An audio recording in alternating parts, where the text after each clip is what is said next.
Hey everyone, this is John Kennedy here with SimplyDIRECT. I am the Vice President of Sales here, and I have been in the sales and marketing industry for about 15 years now, 10 years solely at SimplyDIRECT, and I am accompanied by Nicole Goldstein. Nicole is our Vice President of Marketing and Operations. Nicole, do you want to tell us a little bit about yourself before we get started?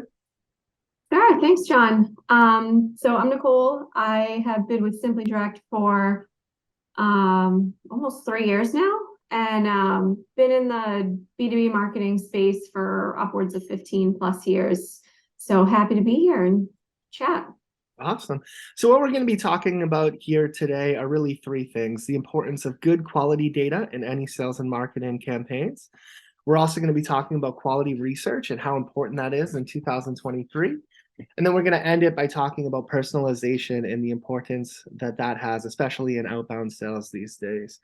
But before we get started, I just want to give everyone a quick overview of SimplyDIRECT. And there's really three things that we do that tie together to create full circle marketing campaigns. So the end results are both inbound and outbound opportunities. And the first thing that we do is work with our clients to make sure we get the data right.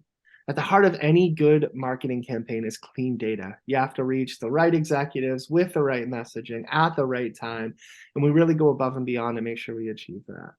From there, once we have that database of hand-selected executives built out, we launch survey programs into it. And the whole point of the survey is to pull out some key inside information about the account's environment. So whether it's challenges, initiatives, pain points, what we're looking to do is to draw a roadmap into the account and give these sales reps the opportunity to provide value and give these accounts and these responders a reason to get back and have conversations. And then after the survey, what we do is take all that intelligence and create research reports. So we start with a report, which we turn into infographics, white papers, webinars, executive summaries, blog posts, snackable social media, and then we'll deploy all of that content on our client's behalf as well and alert them to everybody who downloads it. But they also own all of that information and can repurpose it however they want. So it really is that full circle marketing campaign. So what we're going to talk about today is really the importance of good data within any sales and marketing campaigns. And Nicole, being the Vice President of Sales and Operations, tell us a little bit about what good data means to you and how important it is in any good marketing campaign. Yeah, I mean, data comes first and foremost in any campaign, John. Back 15 years ago, I used to work in a space where our salespeople would literally just throw thousands and thousands of accounts over the fence with no rhyme or reason. And we literally had a campaign where we had a list of about 800,000 contacts, and we just blasted the same message to all of them. Spray and pray is what I think a lot of people know it as. But that's definitely a thing of the past. I think people aren't they're not willing to, give their time to something that's not relevant to them. But I think what it really starts with is, aligning with sales and making sure that they have a good account strategy to begin with, because it all starts there. And, a lot of times it's just, does this account fit my ideal customer profile? That's kind of where it starts. But now we have so many tools to our disposal. We have companies like Demandbase, Bombora, Sixth Sense, lots of different keyword searches where we can start to measure intent. Because going after Coca-Cola just because it's Coca-Cola isn't always, the best strategy. So making sure that you are using some of these new technologies and using some of this data to be able to, not only target those companies that meet that ICP, but are also looking to solve some of the problems that your company has solutions for. So definitely it starts with accounts. Absolutely. And then also the insights into people's website and seeing who's downloading content and who's interacting with, specific landing pages. That also helps sales and marketing identify who to go after, why to go after them. And that really coupled with that Bombora data or any outside intent is really a good key to any strategy in 2023 and beyond, is really finding that ICP, finding the accounts that are in market in a research or buying cycle, and then making sure our messaging is correct. We want to make sure we're tailoring the messaging to any of the information we're pulling out, whether it's downloading specific content or harping on data sheets or challenges or anything along those points. So making sure that our messaging also aligns with that information we're pulling out from any intent sources. And kind of getting into research, why does research matter? Why is that so important when you're creating a marketing campaign? So, it is important. And I mentioned before that account strategy is the start of it, but the titles that people are going after are also important. So making sure that we're speaking to the right individual, because a lot of times it's, going after a C-level person, but C-level for the sake of just hitting a C-level person who has zero time is probably not the one that has their boots on the ground, that are actually feeling that pain. They're really just, they don't know the full story. They don't feel the full pain. So, while sometimes it is good to go after C-level, it's really important that we are speaking to these people as if they're humans, because they are humans. They're not just titles. Making sure that we are capturing and capitalizing on the human connection with these individuals. That makes sense.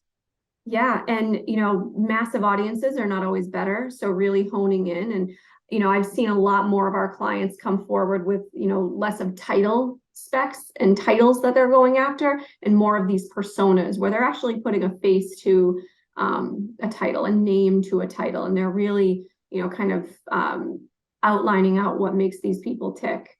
Because that, knowing that is where you start when you kind of segue into the research piece of it. Yeah, that makes sense. So not just getting the account right, you also got to get the contact within the account right. Taking the time to research and understand their specific pain within the organization, who they're reporting into, is definitely a key to success as well. But that also leads into account research. Why is it so important to know things about the account so that you can tell your message not only to the contacts, but the account as well? And then as we're talking about research, one of the things that you can do, there's a lot of broad research out there. We do research to key executives within specific accounts, but you can also find a wealth of information on 10K reports, right? So if you're going after a publicly traded company, you can look into their 10K and find out what their initiatives are, what type of investments they're going to be making, what their challenges or risks are. So you don't necessarily need a survey to be able to do a lot of good account research. But where we come in is pulling out those specific challenges and asking the right questions. So we collaborate, with our clients to create a questionnaire. And Nicole, tell us a little bit about the surveys that you run. What makes a good survey? What you see as, kind of good questions or, good information to help with that sales and marketing strategy?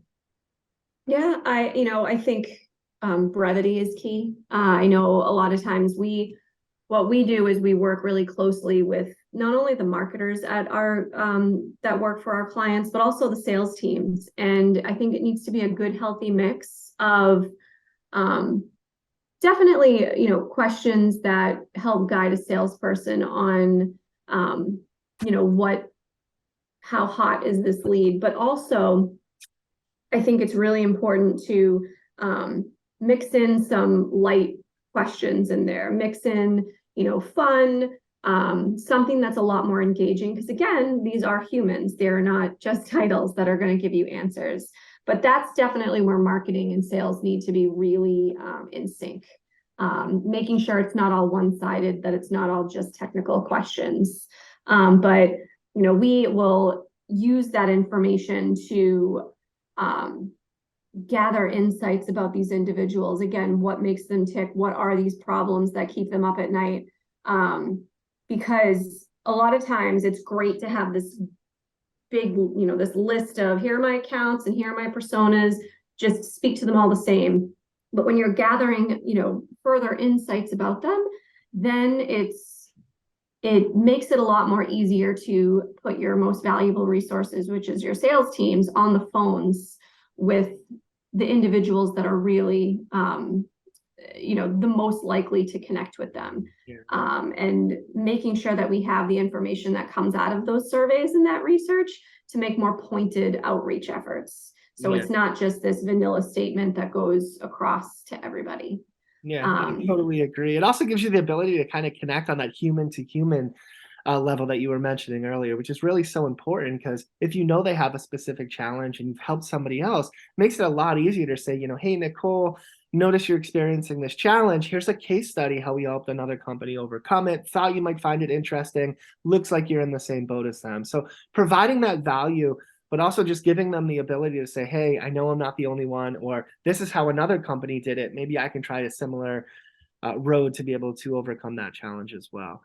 Which gets you into personalization and being able to talk one-to-one with your target audience. And in 2023, this is more important now than ever. I don't know what makes you respond to an email. For me, it's free cupcakes. I'm just kidding. But anything along those lines just gives you an opportunity to, bond one-to-one, but to help them overcome. So why is personalization really important, especially in 2023? And what makes you respond to an outreach?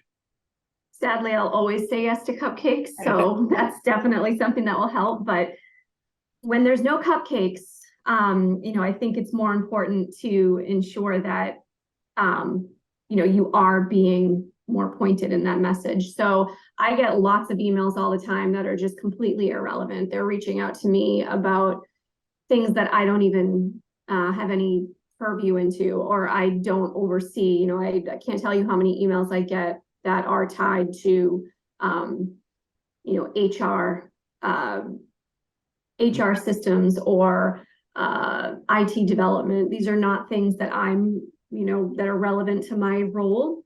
But at the same time, when somebody's speaking directly to me and they're following up on something that I mentioned, or that, it's timely, it's, those are the types of emails that stick out to me. Not just, hey, Nicole, I see you went to Quinnipiac, Yeah. go Bobcats. It's not just that, but it's definitely more, talking about a problem that I need to solve and that keeps me up at night. So those are the types of things. And also telling me what my peers are doing.